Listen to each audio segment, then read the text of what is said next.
So I wanted to talk today a little bit about technology and industrial revolutions. So the way we got to our current technology is really interesting. I have a particular love of paleontology and dinosaurs, but also the evolution of human beings. So the earliest stone tools, 3.3 million years ago, they weren't even made by something that we really recognize as human beings. They were made by a creature called Australopithecus. So much more like an ape, but it was an ape that was able to make tools. And so we get all these apes, they eventually start becoming something we call Homo, the genus Homo, that's people who are related to us, and increasingly start looking more and more like us until you get down to Homo neanderthalis and Homo sapiens. I don't know if any of you know, but I see an awful lot of white faces in the room. Most Europeans actually have some Neanderthal in them. So they didn't die out, they interbred as we came into Europe, and Europeans actually have some Neanderthal blood. Dark-skinned people have a higher likelihood of being pure Homo sapiens. So there you go. All right, so as the tools got better and better, we started seeing better and better tools. They're still made of stone at this stage, though. This is kind of 40,000 to 10,000 years ago. But you can see they're really nice and polished, and very well designed compared to the tools that I showed you before. Okay, and then something happened. We found out how to smelt metal. And the early metal was bronze, which is tin, has a really, really low melting point, and they could just about reach the melting point of copper, which is round about 1000 C. They could just about reach those. And so they were able to make bronze. And then we got even hotter kilns, and we started being able to work with iron. The earliest iron tools were actually made, the earliest iron artifacts rather, they were beads. They found some little iron beads. They were made from meteoric iron, which arrives on Earth in a very pure form, so you don't need to smelt it. You can literally just start hammering it and working it and designing it. Ironworking from about 2500 BC. Right, so now we can smelt iron ore, get the iron out, start making things out of iron. It takes a little bit of carbon as well to make great steel, which is better than bronze. Okay, and from then, not an awful lot happened. There was some agriculture, but it was very scattered, very isolated, right up until the 15th century. This one is for Simon. This is the only map that I've got in it. So the Age of Discovery, people going around in ships all over the world, and you start seeing the beginnings of globalization. And then somebody invented a steam engine. And we have the first industrial revolution. We've got mechanized spinning. So it was originally started in Britain with the weaving trade, the loom trade.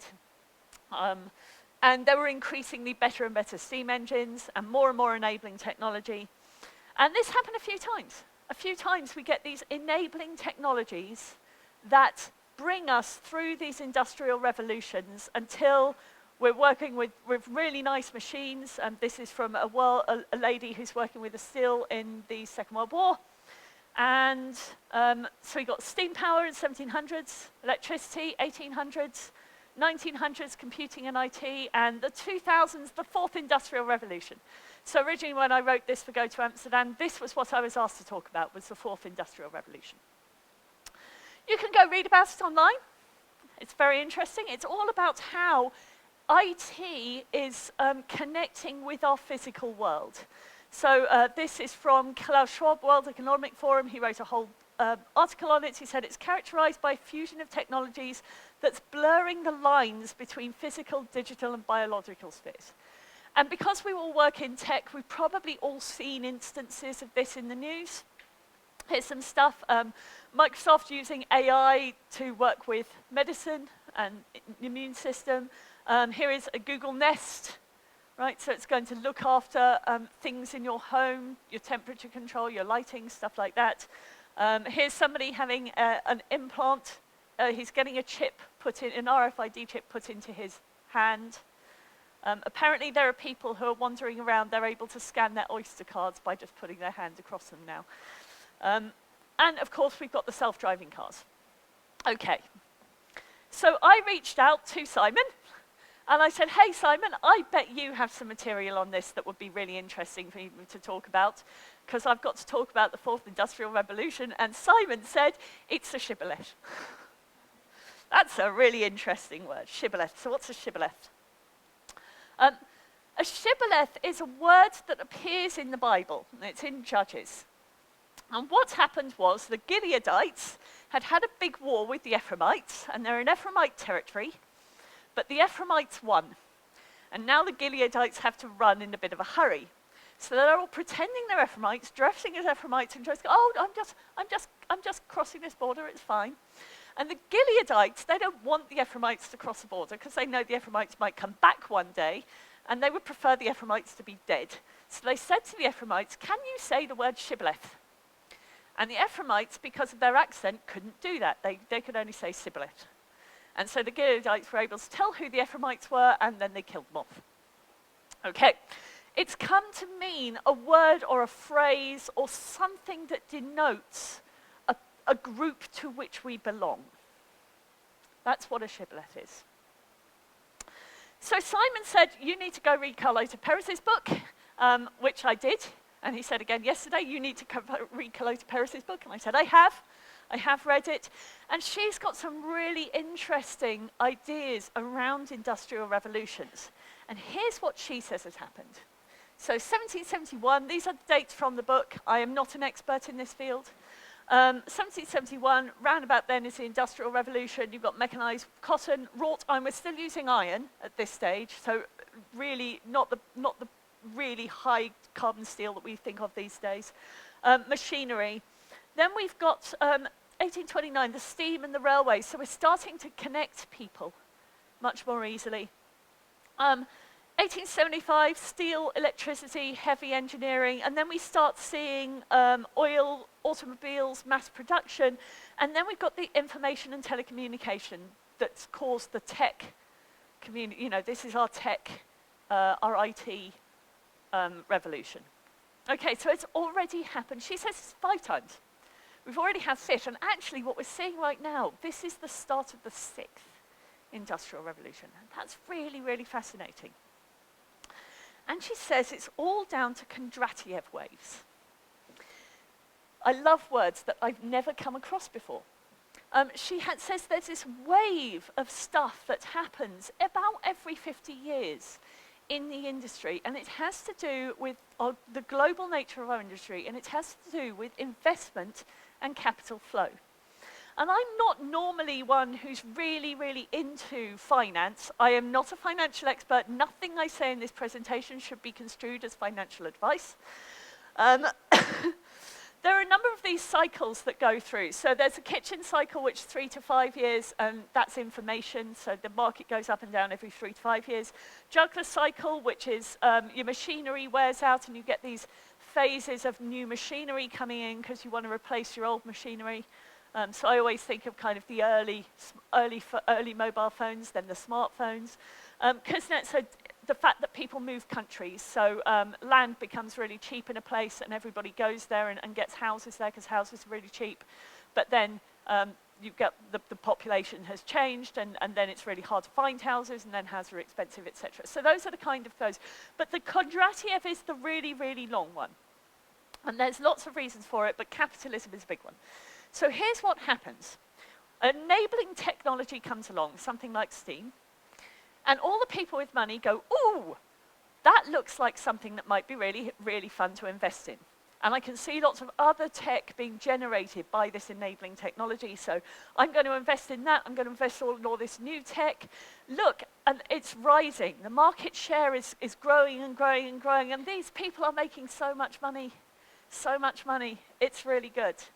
And then they're in boom, because the things are growing as fast as they can, and then it hits the market share, it hits the market cap, and nobody's really buying new ones anymore. And the share price is starting to flatten out. And nobody needs another textile factory, another smartphone. And so you get this recession that happens where there's nothing for people to invest in anymore, and maybe the stocks are flattening out, maybe they're losing money, and then you're at the bottom. And then you have all these investors sitting around with their money, going, well, that's no fun. I was making so much money, and now well, hold on. There's something really risky over here. It might not work, but I now have more appetite for that risky technology than I did, because nothing else is making me money, so I'm going to invest in this risky technology. And some of those risky technologies prove to take off, some of those risky technologies prove to be enabling, and bang, off we go again for the next wave. And this is how you get it in these cycles, these big batches of investment that happen all at the same time. It's because of the markets.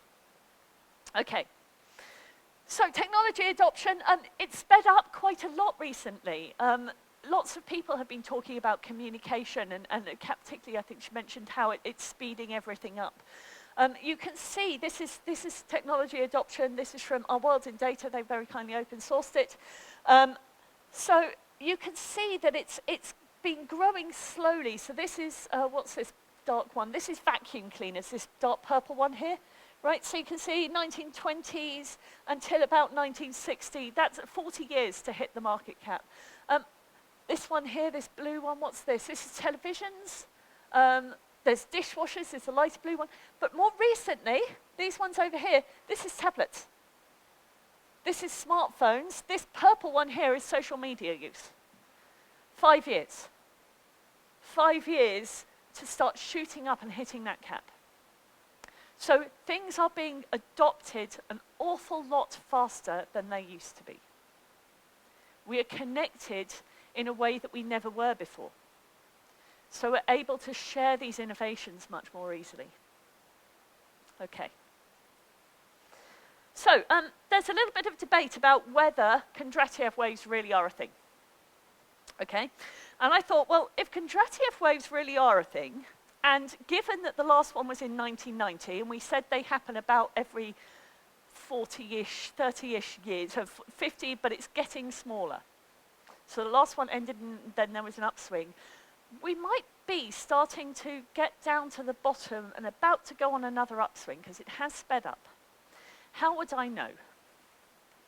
I would know if it was about to happen because I would see the share prices flattening out. These are from this morning. I literally cut and pasted these in this morning. This is Google, Alphabet. Okay, so you can see it was rising, was rising. There's like a yearly cycle that the markets go into. That's this up and down. Facebook, you can see the kind of similar shapes of them, right? So this is the market movement happening to them now. So with respect to the market, they're not really going up. Apple, again, flattening out. Is that one Alphabet again? That's not Alphabet. That is, I think that's Netflix. Sorry, I've mislabeled it. Cut and paste something. It's Netflix. All right. The newer ones that haven't been in the markets for that long, some of our newer technologies, they're not doing well either. So this one's Uber. Not so good. I'm sorry if you bought shares in Uber. Lyft, you know, slightly nicer company, but they're still not doing well. Spotify, not so great. In fact, the only one that I can find that's really doing really well is Microsoft. They're the good guys now. How did we get to this world where Microsoft are the good guys? Okay, but even there, you can see there's a little bit of bumpiness at the end there, so I'm not sure what's going to happen in the future with them. They're actually doing a lot of investment in some of the later tech that I'll be talking about, so I'm hopeful for Microsoft, I really am. I did look at Tesla's price as well. Tesla is thrashing all over the place, but I'm blaming that on Elon Musk. Okay, so there's a problem. Kat already mentioned this. Twitter taught Microsoft AI to be a chatbot to be a racist asshole in less than a day, right? Seriously, when we make this connection happen, we're able to share information, we're able to share stuff around technology, but we're also able to share misinformation. And some of the negative aspects of this technology, which should have been connecting us, has actually divided us.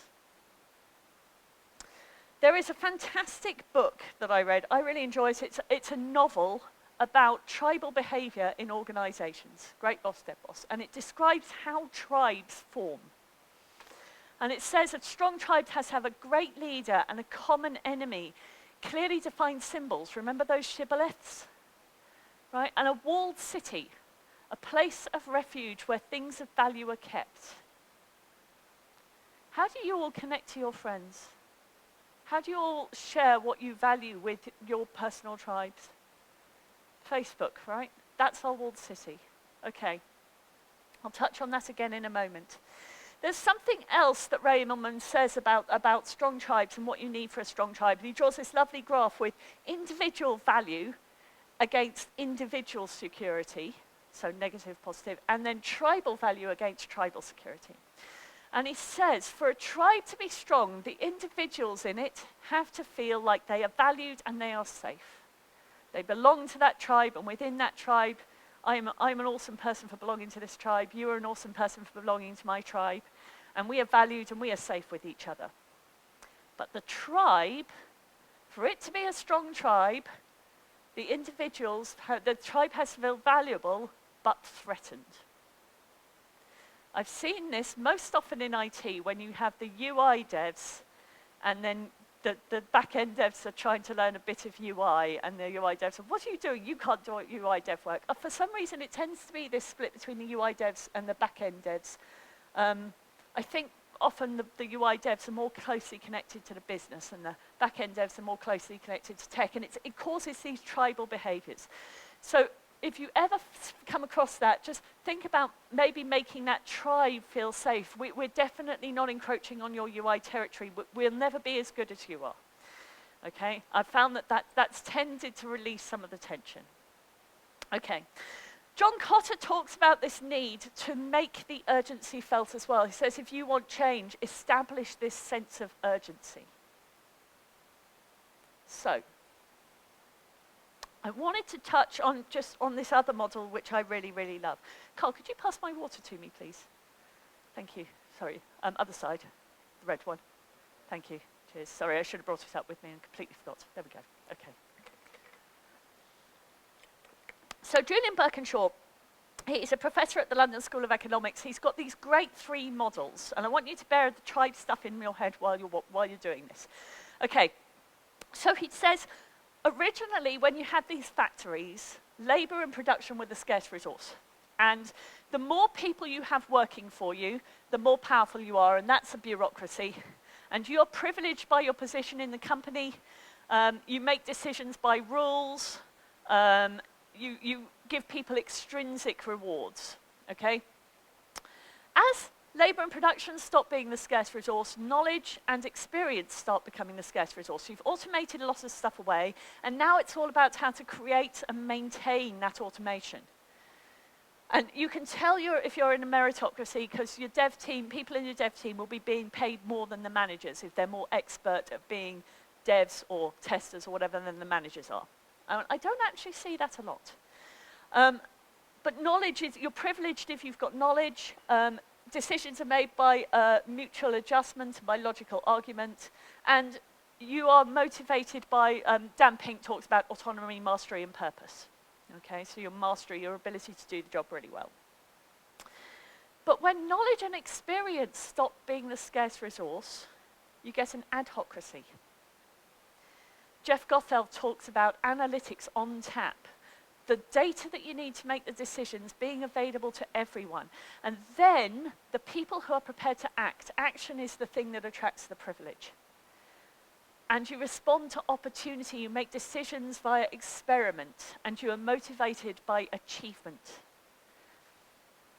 I was actually talking to somebody about Simon Wardley's maps and talking about pioneers, settlers, and town planners. And, pioneers, that's them. And if you get them into interview, they'll talk about what they've achieved. If you are finding you're in a startup that's growing and you want to do a bit more settling, try changing your interview techniques and ask what they know, what skills they have, rather than what they've done. So they'll know TDD, BDD, etc., and the stabilizing things. So it moves that way a little bit. Okay, so anyway, back to tribes. I was talking to David J. Anderson, the Kanban guy, about this. I said, what would it take for people to have all the information about the tribe that they belong to on tap in a way that makes them feel individually secure and valuable, but tribally secure and threatened, tribally valuable but threatened? And he went, Ferrari. I said, what about Ferrari? And I had the fortune to get down to the pits, and I actually saw this. So he said, if you go down to the pits in Formula One, everybody has these booms overhead. And all of the Formula One teams, they're just metal. They're just steel booms. And they put the cameras and the microphones on them, except for Ferraris. Ferraris, you can see them here, are beautifully sculpted. They put their tribal symbols everywhere. They have this branding. And if you go into the canteen, there are things around the canteen, screens around the canteen that show what they're up to and what their competitors are up to. Getting everybody feeling like they are part of that Ferrari tribe. And I will tell you that I'm not really that much of a huge Formula One fan, but I did get to go into the area, and I was looked after by Ferrari people, and they gave me food that had little plates with the Ferrari horse on them. And by the time I came out, I was such a Ferrari fan, it's unbelievable. So I'm Ferrari tribe. Okay. I may have changed my mind about that recently. Okay, so does anybody know, can anyone see these little symbols up this building that's being built in London right now? I'll show you one in a little bit more detail. Can you see that? Whose building is this? It's Google's, right? Because we all recognize that this is the Android. This is the little Android logo with the 5 on. By doing that, it's really insidious. What they're saying is, we've got a secret. We've got this secret symbol, and because you recognize it, you're now part of the Google tribe too. Right, that's what they're doing. Okay, not all the tribes are that good. I am a member of Extinction Rebellion. We are meant to be apolitical. I have yet to find a single Trump fan. So information is widely available, so are the signals cause us to form tribes. So the shibboleth, make America great again, right?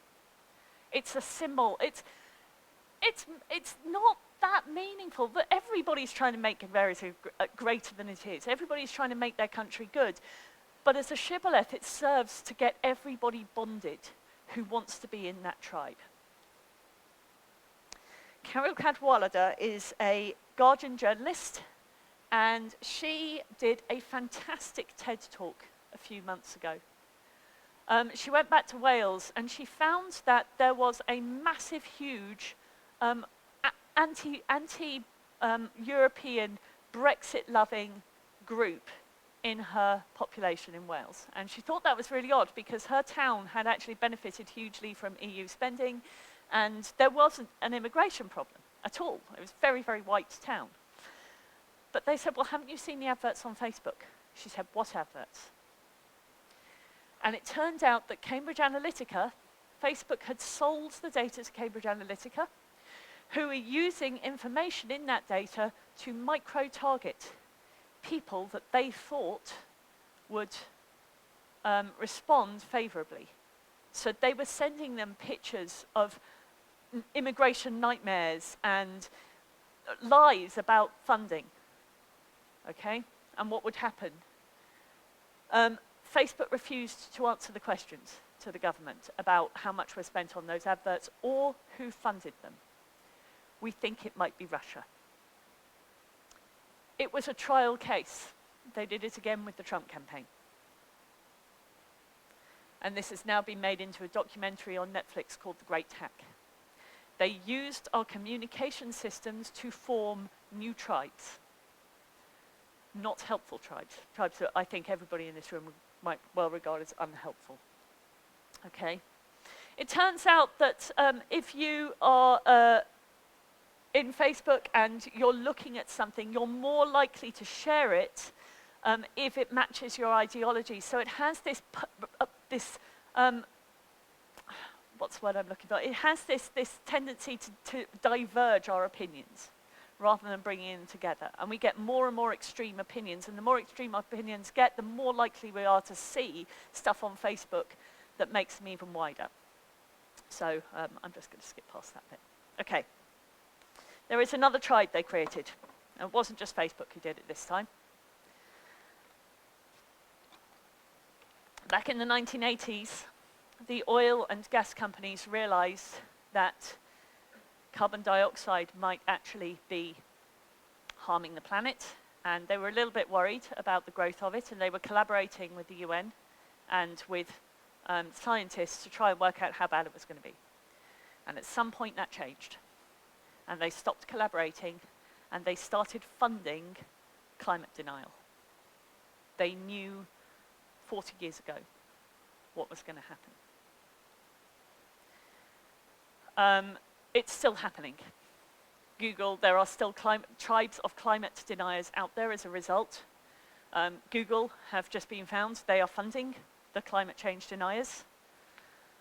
They are giving money, they're ostensibly giving money to this think tank because the think tank also espouses some conservative views that are helpful from a tax situation, but they also do climate change denial.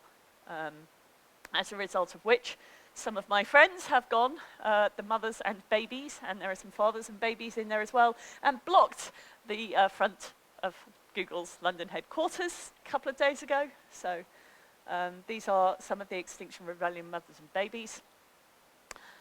This is me sitting in the road in Bank, blocking Bank Junction. And it's an unusual thing for me to be doing. If you had told me 3 months ago that I would be doing that, what do you mean? I'm a law-abiding citizen. I would never do that. So I want to share with you why I'm doing that. This is the data from the IPCC report that I saw that got me into that road. And these two graphs, they show the impact at various temperatures. So I'll show you one of those graphs a bit larger, okay? So you can see these are the warm water corals. This is 1 degree, this has already happened. This is 1.5 degrees. So this is the target they would like us to keep to, because after 1.5 degrees, feedback loops kick in. So the ice melts, exposes dark land, the dark land heats up, the ocean heats up if there's no ice over it. We start heat stressing the forests start dying, they release carbon dioxide into the atmosphere. We've also found, which we didn't know about when this was written, a lot of the land that's in Alaska and in Siberia that's now being exposed is actually made of peat. A lot of that has now caught fire. There are now peat fires burning, putting more carbon dioxide into the air in Alaska and Siberia. Okay, so it's causing problems already. It is already causing problems. In June, Chennai, India's 6th biggest city, ran out of water. They have now solved the problem, but when they were bringing in government trucks, sometimes the government trucks would run out of water, and there were people stabbing each other in the streets over their order in the water queue. We are already seeing insect numbers in absolute collapse. The insects are being disproportionately affected compared to mammals. So I just want to ask you how you think we're going. Anyone know what our current trajectory looks like by 2050? Probably more likely to be 3 or 4C. Can you see where that is on these charts? It is off the charts catastrophic. It is literally not on these charts, and that is why I'm sitting in the road. Dave Snowden doesn't want me to scare you, so I'm just going to leave this up. And leave this one is probably nicer, right? We can have influence on it. We can have influence on this situation. We can show the urgency to other people, get them to make small changes. Dave has told me that even though it's not great to scare people, getting people to make small changes in their lives does increase the appetite for the big ones that we know have to come. All right, so I thought I'd put this up just to make you all feel a bit better. Breathe. This is a little wildcat, because cats are obviously not great for the environment either, they kill things. But this little wildcat, wildcats are endangered, but these are in a sanctuary, so they're fine. Okay. There is new technology coming. And there are a bunch of investors out there with money to spend and nowhere to put it. We don't know what the next enabling technologies might look like. It might be They found that if you put a thin layer of rust over another metal and you put it in the water, even slowly flowing water, it generates electricity. This is a new thing they found. And this kind of discovery is being made all the time right now. So we don't know which of these is going to take off, but there's lots of research in batteries. This is an article I found about aluminium air batteries. They managed to get an electric car traveling 1,100 kilometers on one battery charge with that battery, because it's lighter. There's a global Himalayan expedition. It might be stuff like this. This is helping villages in the Himalayas to skip the whole carbon burning phase and go straight to solar power. So the idea is, somebody did a great keynote on this, one of the other conferences. I think there's more than one company doing this, but you pay to go on an expedition into the Himalayas and you carry up these solar panels as a group. And when you get there, the villagers are waiting for you and they take you in. They give you a fantastic tourist experience with singing and local food and dancing, and you help them wire up the village and turn all the lights on. And they stop burning kerosene lamps, which are not great for light anyway, and put out a lot of carbon, and you can't use them to connect to the internet. So, okay. It might even be geoengineering. I found this brilliant article in The Guardian. We will probably, I agree with Dave Snowden on this, we will probably need to do some of this. It might be stuff that gives us a little bit of time that helps us adapt and adopt a better lifestyle than the one we've got. So there is hope. There's plenty that you can do as individuals. Offset your flights, offset your cars. This goclimateneutral.org is a site that was created by Henrik Kleiberg and his friends. He's one of the Agile coaches. He's got all the projects that the money goes to, so you can see it's realistic. Carbon offsets are often spent on projects which would happen anyway. So XR aren't a huge fan of them, but I think that's it's a trustable site. You can contact your MPs, write to them, tell them, we need action now.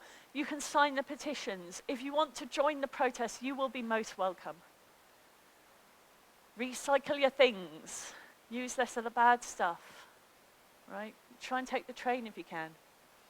And just share the information, tell the stories, share the signals, make a tribe of people who want to save the world and make that the cool place to be. Thank you very much.